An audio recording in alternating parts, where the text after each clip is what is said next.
Il n'y a pas une puissance sur la terre qui soit égale à la puissance de l'Église du Seigneur. Il n'y a pas une puissance qui soit égale à la fiancée du Christ. Les puissances du monde sont là, ils ont leurs armes. Et ce qui prouve aujourd'hui qu'elles ne sont pas une puissance, c'est que leurs armes militaires ne servent à rien. Ils se battent contre un individu invisible. Le microbe est invisible. Et c'est là que la dimension spirituelle de l'Église peut agir, parce que l'Église, dans son corps spirituel, est invisible. Mais elle est remplie de puissance. Dans ses déclarations, dans ce que l'Église est capable d'administrer aujourd'hui comme enseignement, comme impact sur la terre, il est possible que cette pandémie prenne fin. Peut-être d'autres pandémies viendront après, mais que celle-ci prenne fin et qu'une partie de la vie sociale reprenne. Donc aujourd'hui, le chrétien qui n'a pas développé son intimité avec Dieu aura du mal à continuer à vivre sa vie chrétienne loin de l'Église. Parce que certains sont devenus disciples et chrétiens d'Église, n'ont pas pu avoir le temps de se préparer à être chrétiens pour eux-mêmes. Les pasteurs qui ont été les nôtres, je le dis en général, n'ont pas donné de la responsabilité de vie chrétienne aux chrétiens eux-mêmes. Vous verrez qu'à des moments donnés où les chrétiens avaient peut-être des mauvais rêves, ils étaient obligés d'appeler leur pasteur. Lorsqu'ils avaient des problèmes spirituels familiales ou familiaux, ils devraient appeler le pasteur pour intervenir. En cas de fièvre, maux de tête. Il fallait appeler le pasteur. Mais si je prends ici un passage, un texte de Christ qui dit à ses disciples, jusqu'à quand je serai avec vous? La pensée de Christ, c'était de les rendre responsables et que sa présence imminente physique, on voit de manière claire que l'Église subit le poids des décisions venues des effets de la pandémie. C'est-à-dire aujourd'hui, l'Église ne vit plus en tant que communauté physique, mais elle vit dans sa dimension évidemment réelle, qui est une dimension spirituelle, une communauté spirituelle qu'on appelle le corps de Christ. Alors, les églises qui n'auront pas eu le temps de préparer assez leurs fidèles, et si jamais demain les cas de Covid continuaient, évidemment les réunions communautaires au niveau des bâtiments, des temples, seront une difficulté impensable. Il lui fallut que le Covid-19 apparaisse pour qu'on comprenne ce que Jésus disait à la femme samaritaine. Je crois que là, nous sommes dans Jean chapitre 4, où la femme samaritaine, recherchant la connaissance et la vérité, finit par dire au Seigneur que les Juifs, vous dites que c'est au temple qu'il faut adorer le Seigneur. Et nous, les Samaritains, nous disons que c'est à la montagne. Chacun a sa référence de lieu de culte, sa référence de communion et de prière. Mais Christ dit une chose, il dit, l'heure vient et elle est déjà venue.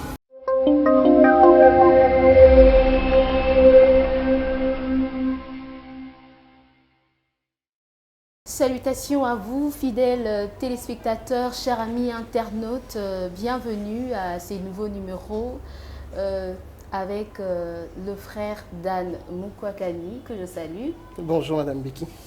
Avec lui, nous aurons à parler de nos assemblées de chrétiens qui sont aujourd'hui confinés dans leur maison. Ils ne savent plus fréquenter leurs assemblées comme d'habitude. Qu'adviendra-t-il de leur vie chrétienne? De ce sujet que nous aurons à débattre sur ce plateau.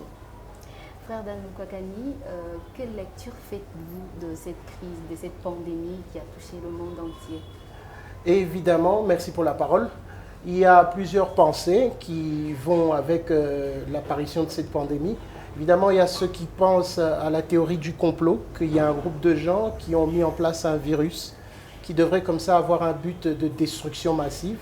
Et il y a un autre groupe qui se dit que c'est un virus tout à fait naturel, qui a apparu comme tous les autres virus qui ont précédé. D'ailleurs, c'est pour cela qu'on l'appelle le Covid-19.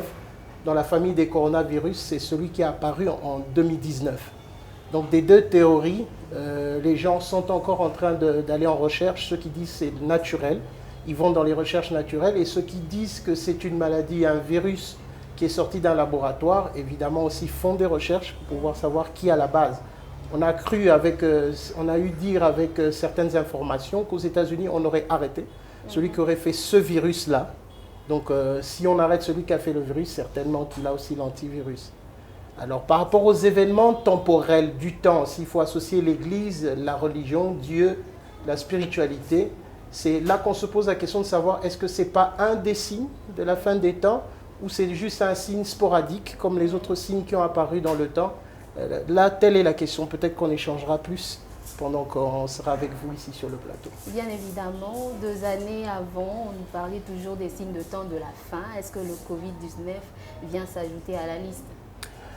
Bon, à la dimension de ce qu'elle crée en retour, pas ce que la maladie a produit sur les hommes dans leur corps physique, mais dans la situation plus ou moins spirituelle, elle peut être citée comme un événement majeur. Pourquoi aujourd'hui, par exemple, vous le remarquerez, les chrétiens ne se réunissent plus. Apparemment, tout ce qui était humanité est en train de quitter l'homme. On ne peut plus se saluer les mains, on ne peut plus se prendre au corps. Évidemment, ça entraîne toutes autres conséquences. Par exemple, dans un foyer, l'homme ne peut plus être en intimité avec sa femme sans avoir, par précaution, fait certaines analyses, c'est-à-dire l'humanité est quelque peu en train d'être bousculée. On peut se poser la question, où va le monde? Justement, où va le monde? Et ceux qui font justement ces enquêtes-là, ces recherches par rapport à une possibilité de complot, sont en train de dire que c'est un test, c'est en phase test de ce qui arrivera réellement. Ils ont voulu par ce virus tester ce que les ordres peuvent faire comme effet sur la population. Ouais, aujourd'hui, c'est l'État qui décide, personne ne sort de chez lui, il n'y a pas de réunion d'église, il n'y a pas de boulot. C'est-à-dire la vie est paralysée parce qu'un groupe de gens a décidé que la vie devrait être paralysée. Et si ce test réussit, croyez-moi, les autres tests qui viendront seront beaucoup plus forts que celui-ci. En attendant, chercher entre guillemets le bouc émissaire, qu'adviendra-t-il de nos assemblées, de chrétiens qui autrefois fréquentaient les églises et mûrissaient en écoutant la parole, en priant ensemble, en se côtoyant entre chrétiens, maintenant qui sont dans les maisons? Bon, je crois que j'ai partagé cette pensée sur des réseaux sociaux où je disais qu'il lui fallut que le Covid-19 apparaisse pour qu'on comprenne ce que Jésus disait à la femme samaritaine. Je crois que là, nous sommes dans Jean chapitre 4, où la femme samaritaine, recherchant la connaissance et la vérité, finit par dire au Seigneur que les Juifs, vous dites que c'est au temple qu'il faut adorer le Seigneur. Et nous, les Samaritains, nous disons que c'est à la montagne. Chacun a sa référence de lieu de culte, sa référence de communion et de prière. Mais Christ dit une chose, il dit, l'heure vient et elle est déjà venue. Bon, en réalité, une heure qui vient, elle n'est pas encore venue. Une heure qui est venue n'est pas encore en train de venir. C'est comme s'il s'agissait de 2 heures distinctes. Mais quand il donne la précision en disant où les vrais, c'est-à-dire les vrais sont attachés à l'heure qui est déjà venue. Les vrais adorateurs adoreront en esprit et en vérité. Il n'a pas dit lieu de culte, mais il a parlé d'adoration. Et il dit en esprit et en vérité. Donc il n'a pas situé un lieu quelconque. C'est que la réalité des fins des temps sera une réalité où le lieu culte, un lieu physique, sera de moins en moins ressenti. Ça sera des lieux cultes personnels, évidemment. Même le culte personnel, tu le feras dans un lieu physique, personnel. Mais des lieux où des groupes de gens vont se retrouver pour prier, il y en aura de moins en moins, jusqu'à ce que vienne justement cette église de séduction de l'Antichrist, qui viendra avec sa manière de faire, parce qu'il va se proclamer comme étant le Christ et qui va drainer les foules derrière lui. Donc aujourd'hui, le chrétien qui n'a pas développé son intimité avec Dieu aura du mal à continuer à vivre sa vie chrétienne loin de l'église, parce que certains sont devenus disciples et chrétiens d'église, n'ont pas pu avoir le temps de se préparer à être chrétiens pour eux-mêmes. D'une part, la faute ne revient-elle pas aux serviteurs des dieux? S'ils sont le berger, ils ont eu encadré les fidèles d'une certaine manière, en les rendant, n'est-ce pas, dépendants d'eux? Oui, évidemment, il y a une parole du Seigneur qui dit « Mon peuple périt faute de connaissance ». Or, celui qui connaît, c'est le prophète, c'est celui à qui Dieu a donné la connaissance, c'est-à-dire c'est le berger, celui qui enseigne à l'information. S'il ne transmet pas l'information au peuple, alors le peuple meurt. Donc la faute revient à ceux qui ont fait croire au peuple que c'était eux qui faisaient l'œuvre de Dieu et le service de Dieu sur la terre. Et que les chrétiens ont eu du mal à se sentir responsables de cette vie chrétienne et qui devaient développer eux-mêmes des communions secrètes avec le Seigneur qui ferait que dans des temps de crise comme ceux-ci, ils seraient tout à fait capables de garder leur communion, de garder leur intimité avec le Seigneur. Les pasteurs qui ont été les nôtres, je le dis en général, n'ont pas donné de la responsabilité de vie chrétienne aux chrétiens eux-mêmes. Vous verrez qu'à des moments donnés où les chrétiens avaient peut-être des mauvais rêves, ils étaient obligés d'appeler leur pasteur. Lorsqu'ils avaient des problèmes spirituels familiaux, ils devraient appeler le pasteur pour intervenir. En cas de fièvre, maux de tête. Il fallait appeler le pasteur. Mais si je prends ici un passage, un texte de Christ qui dit à ses disciples, jusqu'à quand je serai avec vous? La pensée de Christ, c'était de les rendre responsables et que sa présence imminente physique n'avait plus besoin d'être. Et c'est comme ça même qu'il a introduit l'Esprit en disant, il est avantageux pour vous que je m'en aille. Il faudrait que vous oubliez le Christ physique présent au milieu de vous, de qui tout dépend. Afin que vous compreniez que dans chacun d'entre vous, il y a une portion de Dieu qui a été déposée et que vous êtes capable de faire les mêmes choses que je fais. Pendant cette crise, ne pensez-vous pas que l'Église sont un tout petit peu fragilisée? Comment arriverait-elle à s'en sortir après cette pandémie? Parce qu'on croit tous que ça finira par être éliminé. Évidemment, je crois que cette crise sur ce coronavirus va, à un moment donné, si je peux le dire, baisser. Parce que ce qui est vrai dans le cheminement des événements dans le temps, il y a des maladies, des pandémies, des pestes, des virus qui ont apparu à travers le temps. Et ça, je le dis depuis l'époque après Christ. On a eu beaucoup de pestes, on a eu la fièvre espagnole et autres. Ce sont des maladies qui apparaissent à un moment donné et qui disparaissent. Mais dans tous les cas, ça conditionne la vie de l'homme à un moment donné. Mais le conditionnement qui est celui-ci est un peu plus... elle est un peu extraordinaire, si je pourrais le dire. Elle est un peu particulière. Parce qu'on voit de manière claire que l'Église subit le poids des décisions venues des effets de la pandémie. C'est-à-dire aujourd'hui, l'Église ne vit plus en tant que communauté physique, mais elle vit dans sa dimension évidemment réelle, qui est une dimension spirituelle, une communauté spirituelle qu'on appelle le corps de Christ. Alors, les églises qui n'auront pas eu le temps de préparer assez leurs fidèles, et si jamais demain les cas de Covid continuaient, évidemment, les réunions communautaires au niveau des bâtiments, des temples, seront une difficulté impensable. Et après la pandémie? Et après la pandémie, évidemment, je sais qu'il y aura une réjouissance parce que lorsque les enfants de Dieu se réunissent, il y a toujours une vie nouvelle, il y a toujours un feu, il y a une chaleur, il y a quelque chose de spécial, il y a une joie, il y a de l'amour qui se donne. Et je voudrais croire en cela, je voudrais croire que ces moments-là arriveront. Je ne suis peut-être pas prophète, mais je voudrais croire que ces événements arriveront. Évidemment, le chrétien a aussi le devoir de prier pour que ces événements-là arrivent. C'est vrai que dire aujourd'hui nous sommes à la fin des temps, je ne suis pas partant. Nous sommes dans les temps de la fin, je suis partant. Il y a une différence? Oui. Le deux nuances? La fin de temps, c'est le temps net qui tombe et qui arrête la progression. Donc le temps est fini.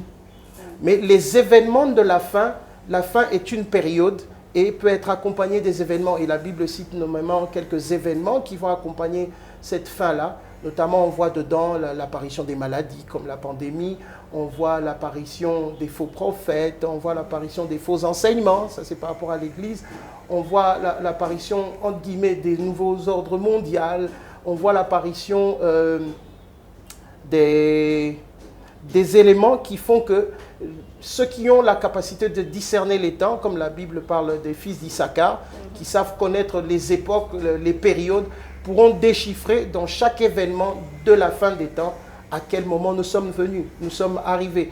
Et si je peux citer ici un des grands prophètes de la Nouvelle Alliance, les gens vont se poser la question de qui il s'agit. Je voudrais citer ici l'apôtre Pierre, lorsque dans Actes chapitre 2, il y a eu l'effusion de l'Esprit et ils ont été baptisés dans le feu. Ils ont parlé diverses langues jusqu'à ce que la population ait cru qu'ils étaient ivres de vin. Alors l'apôtre Pierre prend la parole pour dire à cette heure-ci du matin, on n'a pas besoin d'être ivre de vin. Et il dit une parole, il dit, c'est ici la prophétie de Joël. Or la prophétie de Joël, dans son début, dans Joël 2, je crois, dit 2,28, dans les derniers jours, je répandrai mon esprit. Si le temps de l'apôtre Pierre était le temps de l'accomplissement de la prophétie de Joël, donc aujourd'hui on peut dire ça fait 2000 ans que nous sommes dans les derniers jours. Alors dire que nous sommes dans les jours de la fin est plus concevable que dire que nous sommes à la fin, parce que des événements qui accompagnent à la fin du monde existent aussi. C'est-à-dire que l'Église qui retient celui qui doit apparaître ne sera plus parce qu'elle sera enlevée, et c'est là que viendra réellement l'impie, celui qui régnera sur la terre et qui s'opposera de manière physique à Israël, qui lui criera vers Dieu, et le Christ viendra, descendra sur la montagne des Oliviers pour pouvoir délivrer son peuple. Donc je préfère dire que nous sommes dans les temps de la fin que plutôt à la fin. Et ces événements sont vécus par chacun d'entre nous. Ok, d'aucuns disent que l'Église est en train de subir. justement à cause de tout ce qui s'est passé dans le corps du Christ, notamment les scandales, les péchés avaient tellement abondé au sein de nos églises que c'est Covid-19 est apparu. Voilà, on dit que c'est une punition de Dieu, c'est dans la volonté de Dieu pour censurer l'Église seulement. D'après ce qu'ils disent, c'est l'Église. Moi, je crois que la Bible dit rien n'arrive sur la terre sans que Dieu ne l'ait permis. Il y a une raison au fond de Dieu qui a laissé arriver ces choses. Si ces choses doivent juger à la fois l'Église et le monde, c'est ce que Dieu voudrait dans le fond. Parce qu'il y a des événements qui arrivent dans lesquels Dieu veut réveiller l'homme. Non pas l'homme chrétien, l'homme païen, non, réveiller l'homme par rapport à lui et de sa source d'origine, de qui il dépend, d'où est venue la vie qu'il possède, qu'il a un souvenir de Dieu. Et des fois, c'est dans des événements tragiques que cela arrive. Si vous voyez dans l'histoire d'Israël avec les peuples ainsi que Dieu, vous verrez qu'à chaque fois qu'Israël allait vers les faux dieux, qu'on appellerait dans le langage biblique la prostitution avec les autres dieux, Dieu envoyait toujours une crise, une maladie. Soit c'était pour déporter le peuple en esclavage, pour qu'ils puissent connaître qu'à un moment donné, ils ont abandonné Dieu, ils ont adopté une vie qui était la leur. Et c'est par ces effets-là, ces événements-là, que Dieu rappelait à l'ordre le peuple d'Israël afin qu'il revienne à lui. Alors dire que le Covid-19 est aussi quelque chose qui arrive dans la volonté permise de Dieu pour que chacun se réveille, je dirais oui. Pourquoi aujourd'hui, quand vous regardez certaines images, par exemple des États-Unis, parce que je prends le temps de voir l'information à travers le monde, vous verrez que des actions sporadiques et spontanées de prière se génèrent de partout.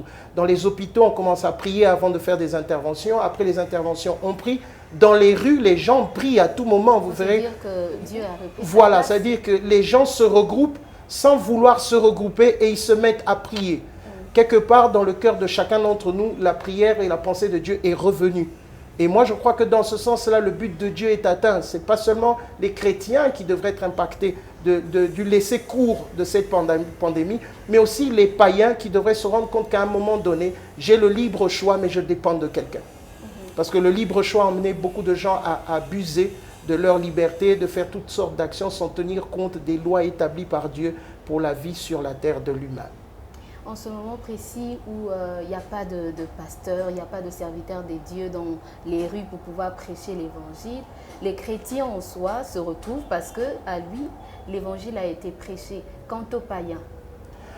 Bon, voilà, je dirais, il y a un passage dans Psaume, je crois, Psaume chapitre 11, verset 3, où le prophète David, le roi David, est en train de parler de quelques événements de la fin. Et donc, je crois dans le verset 3, il dit « Que fait le juste lorsque les fondements sont ébranlés ?» Parce que là, nous sommes dans un temps où des fondements sont ébranlés. Des principes que Dieu a établis pour la vie du monde et ainsi que la vie de l'Église et du chrétien sont ébranlés. Vous avez parlé tout à l'heure des scandales, tout ce qui arrive dans la maison de Dieu, aux serviteurs de Dieu. C'est comme s'il y avait des fondements qui étaient en train d'être ébranlés. Le chrétien de ce temps doit agir comme un Néhémie. Il doit rebâtir le temple. Et ce ne sera peut-être pas un temple physique, mais un temple spirituel. Il faudrait que des Néhémies puissent se manifester, que des Jérémies puissent faire tomber certains principes nouveaux établis pour remettre les choses dans les anciens principes, reconstruire la vie du chrétien. C'est aussi les temps où le chrétien se retrouve face à lui-même et face à sa vie chrétienne. C'est aussi le temps où le chrétien peut avoir à connaître quel a été son appel. Vous savez, des fois dans l'église, le pasteur fait presque tout, les anciens font presque tout, et les chrétiens sont comme spectacle. C'est le moment donné pour que le chrétien, dans son milieu de base, dans sa famille, dans son quartier, puisse commencer à exercer le peu de connaissances qu'il a reçues afin de transmettre cette parole-là à ses païens qui sont proches de lui, qui sont amis, qui sont collègues, qui sont membres de famille. C'est là maintenant que chacun d'entre nous doit pouvoir exprimer, ressortir ce qu'il a reçu pendant les temps où il était formé à l'église pour pouvoir propager cette bonne nouvelle de l'évangile, parce que ça fait partie aussi des événements de la fin. Cette bonne nouvelle de l'évangile sera prêchée par toute la terre avant que revienne le Seigneur. Donc c'est cette mission-là qui est aussi quelque part enclenchée de chaque chrétien. Nous chutons déjà vers la fin de l'émission. Vous pensez aussi, comme nous autres, que cette pandémie finira toujours par disparaître? Je voudrais le croire, comme je l'ai dit tout à l'heure, je voudrais croire que cette pandémie va disparaître parce qu'il y a d'autres événements qui doivent prendre place sur la terre. Les événements des maladies ne sont pas les seuls qui arrive dans les temps de la fin. Beaucoup d'événements arrivent, notamment les hommes sont remplis de l'Esprit de Dieu, sont remplis de puissance de Dieu. Et s'ils sont remplis de puissance de Dieu et de l'Esprit de Dieu, il y a possibilité de miracle, il y a possibilité de déclaration sur cette pandémie et sûrement l'éradiquer. Il n'y a pas une puissance sur la terre qui soit égale à la puissance de l'Église du Seigneur. Il n'y a pas une puissance qui soit égale à la fiancée du Christ. Les puissances du monde sont là, ils ont leurs armes. Et ce qui prouve aujourd'hui qu'elles ne sont pas une puissance, c'est que leurs armes militaires ne servent à rien. Ils se battent contre un individu invisible. Le microbe est invisible. Et c'est là que la dimension spirituelle de l'Église peut agir, parce que l'Église, dans son corps spirituel, est invisible. Mais elle est remplie de puissance. Dans ses déclarations, dans ce que l'Église est capable d'administrer aujourd'hui comme enseignement, comme impact sur la terre, il est possible que cette pandémie prenne fin. Peut-être d'autres pandémies viendront après, mais que celle-ci prenne fin et qu'une partie de la vie sociale reprenne. Parce que ça sera en dents de scie que les événements vont se succéder sur la terre. Nous croyons fortement que si l'Église se met à sa place et que l'épouse crie vers le Seigneur, cette pandémie peut être mise à côté. Le Covid-19 n'est que l'alerte. Oui, le Covid-19 est l'alerte, mais que chacun de nous, surtout en ces temps-ci où nous sommes au temps de la Pâque, réfléchisse à quoi a servi la Pâque à Israël lorsque le pays était encore en Égypte. La Pâque, c'était une sortie, c'était une libération d'une servitude. Forcément, il y aura une Pâque pour nous par rapport à la pandémie. Dieu, par le sang que Christ a versé, nous sortira de la pandémie du Covid-19. Mais s'il nous sort, ça sera pour servir. La sortie d'Israël pour Canaan n'était pas la destination, c'est vrai, c'est Canaan, mais dans le but de Dieu. Le but, c'est pas Canaan, le but, c'est de servir Dieu dans le désert. C'est-à-dire, si Dieu nous sortira de cette pandémie, c'est pour le servir. Canaan, qui est le temps de paix, ne sera qu'une conséquence du service qu'on aura rendu à Dieu. Merci beaucoup à vous, frère Dan Mukwakadi Béni. J'espère que nous aurons à vous recevoir encore prochainement. Je le crois aussi. Que le Seigneur vous bénisse et Amen. j'espère également que nos téléspectateurs ont été bénis par cette intervention. De partout où vous êtes, restez toujours connectés sur Éternité TV. Vous recevez des actualités qui vous aideront, n'est-ce pas, dans cette période de confinement. Au revoir.